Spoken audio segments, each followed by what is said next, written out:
Hola amigos, me llamo Víctor y hoy vemos otros tipos de formato del ajedrez en la pantalla en el reino del ajedrez. Después de ver los dibujos animados, vamos a ver hoy otro tipo de formatos. Vamos a empezar con uno poco habitual a priori para partidas de ajedrez, como es una retransmisión en directo. Los de mi generación es posible que recordéis la retransmisión por televisión española de la última partida del match de Kasparov y Karpov en Sevilla. Incluso hubo que suspender otro tipo de retransmisiones por el aluvión de llamadas que hubo pidiendo poder ver a los dos gran maestros soviéticos jugarse el título. A priori el ajedrez es fácil de retransmitir, eso hemos visto ahora con internet, la cantidad de portales que hay donde grandes maestros comentan habitualmente cualquiera de los torneos que hay en directo. En ese sentido, el ajedrez parece que ha perdido algo de protagonismo. Antes una partida Karpov-Kasparov estaba seguro en las noticias. Ahora, con la cantidad de oferta que hay, parece que es difícil hacerse un hueco en el telediario y lo que sí queda son reportajes que condensan o resumen lo que ha pasado en un match. Ahora hay mucha oferta, pero antes que había solo un canal, era la televisión, es posible que más de uno recuerde los reportajes de Leoncho García o las explicaciones que hacía de las partidas más importantes. ¿Hay algún reportaje a nivel internacional que merece la pena comentar? Por la repercusión política que tuvo el duelo Karpov-Kasparov, incluso con tintes políticos, se hizo famoso el reportaje Karpov-Kasparov, dos reyes para una corona. También tuvo mucha repercusión el reportaje Magnus sobre el actual campeón del mundo Magnus Carlsen, en su etapa de niño prodigio sobre todo. Otro menos conocido quizá, pero en el mundo del ajedrez tuvo también algo de fama, fue no sobre un ajedrecista, sino sobre el que fue presidente de la Federación Internacional, Planeta Kirsan se llama. Vamos a continuar ahora con series, aunque no necesariamente de dibujos animados. Si una serie es muy larga, tiene muchas temporadas, muchos capítulos, no es raro que en alguno de ellos entre de alguna forma el ajedrez. Para el primer ejemplo he escogido, para aquellos que me conocéis, mi serie favorita, Colombo. En este caso el asesino es el aspirante, que una vez comprende no puede derrotar al campeón, decide asesinarle. No es un spoiler porque como siempre en Colombo se ve al principio y el detective le va acorralando con sus preguntas. Oh, y una cosa más. Y le pone a tal presión que al final le descubre. Uno de alguna forma hasta empatiza con el pobre asesino. De hecho, a Peter Falk, al actor de Colombo, le gustaba mucho el ajedrez, asistió como espectador a varios torneos magistrales e incluso jugó un torneo en Long Pine. El episodio en sí, ajedrecísticamente, tiene dos partidas a comentar. Una es la que juegan en el bar y luego acaban en el apartamento los dos jugadores, que está tomada de Voltius Alexander, una partida de poco después de la Segunda Guerra Mundial. Está bien para tomar un ejemplo de una partida entre buenos jugadores. La otra que quería comentar y que un poco estropea el episodio es cuando el asesino está a tal presión que en una simultánea se deja dar mate en dos, el mismo que Homer Simpson perdió con su padre la primera vez que jugó. Hombre, ni siquiera un jugador medianamente fuerte en la mayor presión psicológica posible perdería así. Es algo que estropea un poquillo. Es un recurso un poco excesivo, yo creo, pero bueno, aún así el episodio es muy entretenido. La otra serie que tiene un episodio relacionado con el ajedrez que quería comentar es la del Doctor House. Un niño un poco impertinente, de hecho el título es El cretino, tiene un ataque y ese es el caso médico. De los síntomas visibles, uno de ellos es la forma en que coge las piezas. Para encontrar la enfermedad, el Doctor House le estresa jugando con él una partida. Bueno, a Hugh Laurie, como a otros actores, le encanta el ajedrez. La partida en sí está bastante lograda, aunque al final tiene un pequeño error de edición. Abandona, pero luego la posición que se ve en el tablero es una jugada después.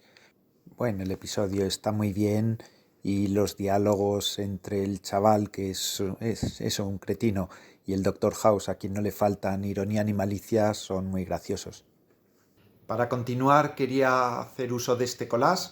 Su autora, Patricia Claros, del Club de Ajedrez Dama Negra, me ha dado permiso. El gambito de dama ocupa un lugar prominente, pero a él le dedicaremos un episodio particular.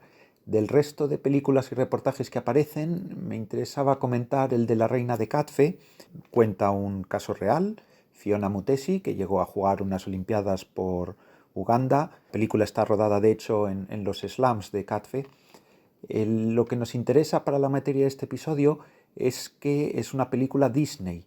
Y si es una película Disney, eso quiere decir que el ajedrez para el cine puede ser un elemento que atraiga mucho público, como de hecho hemos visto también en El Gambito de Dama. Continuando con películas del collage, otra que quería hacer mención era La defensa Lushin, basada en el libro La defensa de Vladimir Nabokov. Nabokov se inspiró en la vida de von Bardeleben, un fuerte maestro berlinés de principios del siglo pasado. Es un caso curioso de un maestro que es conocido sobre todo por una partida que ha perdido. Nos referimos, claro, a la última gran victoria de Steinitz cuando ya había dejado de ser campeón. Nabokov vivía en Berlín cuando von Bardeleben se suicidó, aunque el escritor pensaba que no había sido suicidio, cuando cayó por la ventana o se tiró por la ventana. Otros jugadores, de hecho, pensaban que había sufrido un mareo y por eso se había caído. Llevándolo a la novela, hay la escena final, que a mí me parece fantástica, aunque es completamente antirreglamentaria, pero bueno, resulta que el jugador losing no puede ir a la última partida del torneo y entonces su prometida, que no sabe jugar al ajedrez, encuentra unas notas en su bolsillo y va con ellas a la partida. Ella solo va haciendo lo que pone en el papel y juega y de hecho gana. La última partida tiene una combinación muy bonita para lo que es una partida de ajedrez entre maestros. El sacrificio con torre H3 que fuerza el mate final es espectacular. Curiosamente, y a pesar de lo bien trabajado que está el ajedrez en esa parte, en la partida anterior que muestran da mate con una jugada ilegal. Refleja una partida de Bit-Marie V, pero ponen una torre de más que no permitiría la combinación con la que acabó esa partida. Bueno, en cualquier caso, tanto la historia como la novela son muy recomendables. Otra novela que ha sido también llevada al cine es La partida de ajedrez, Schachnovelle, de Stefan Zweig. Trata de un abogado que en un viaje en un barco se encuentra unos señores que están jugando una partida de ajedrez y se acerca a mirar. Resulta que en ese barco viajaba el campeón del mundo y estaba echándoles una partida. Cuando se acerca y les empieza a aconsejar, resulta que es un fortísimo jugador de ajedrez y al final es capaz incluso de hacer tablas con el gran maestro, con el campeón. Cuando cuenta su historia, resulta que había sido encerrado por los nazis y para superar la soledad de la celda había empezado a jugar al ajedrez, en algún momento incluso imaginándose el tablero en el techo. Vemos el homenaje que hace de Queen's Gambit a esa parte. Al final, después de tantos meses, el ajedrez acaba convirtiéndose en una obsesión y el médico le dice que lo tiene que dejar. El libro es un superclásico, aparece de vez en cuando en el teatro, no hace mucho estuvo en cartelera en Barcelona, tiene varias adaptaciones cinematográficas posteriores, la última rodada durante la pandemia y ha salido en cartelera este mismo año. Por haber hay incluso una adaptación hecha con clics de Famóvil. En español, sin duda, una de las más conocidas es La tabla de Flandes. El escritor Arturo Pérez Reverte incluso se reunió, entre otros, con el maestro Sanz para comentar cosas de ajedrez. Se trata de un thriller alrededor de un cuadro donde la temática es el ajedrez y que ayuda a resolverlo. La película está ambientada en Barcelona, curiosamente vemos el Parque Güell y no como en el libro que transcurre en el Rastro de Madrid. En realidad no es tan inhabitual que haya novelas que tienen el ajedrez de alguna forma de fondo. Otro ejemplo, Ajedrez para un detective novato, de Juan Sotibars, que recibió el premio de novela Ateneo Joven de Sevilla. El ajedrez aquí es muy tangencial. Otro título a mí me gustó mucho, Anfitrión, de Juan Padilla, que recibió el premio de novela Primavera. Esto como ejemplo de títulos en español. En inglés a mí me gustó Zuzbang, de Ronan Bennett. Cada país ha tenido tanto su literatura como sus películas relacionadas con el ajedrez. Sería imposible aquí mencionarlas a todas. Para acabar, dos formas más de cómo el ajedrez aparece en la gran pantalla. Una sería en la forma de anuncios. Como veremos, en la Unión Soviética los ajedrecistas eran parte de la vida cultural y aparecían como actores en las películas. En el mundo capitalista, los grandes ajedrecistas como Kasparov, Carlsen, han sabido aprovechar su posición para también tener ingresos nada despreciables en anuncios. Por ejemplo, este de Kasparov, donde derrota en una partida a un ordenador y en las declaraciones viene a decir que las máquinas son estúpidas, que nunca ganarán al campeón del mundo, lo cual es percibido por las máquinas que se juntan y colaboran para vengarse de él. Carlsen, que ha sido patrocinado por Microsoft, por ejemplo, también ha hecho anuncios como este que vamos a ver sobre servicios de banda ancha. Carlsen, que por cierto en la modalidad de Sports ganó más de $500,000 el año pasado, cuando Forbes sacó un tuit que era el deportista mejor pagado con 31 años, él les corrigió con una pequeña broma diciendo que de momento solo tenía 30. El último formato que quería comentar es el de cortos, donde están exclusivamente dedicados al ajedrez. Vamos a ver aquí una parte de Chess Masters, del director Alexandre Gamot. La productora es Sad Hill Films. La música, Krieg, es de un dúo de disc jockeys que se llaman Full, de Suecia.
Esto ha sido todo por hoy, esperamos que os haya gustado, dale un like si ha sido así y nos vemos en el reino del ajedrez.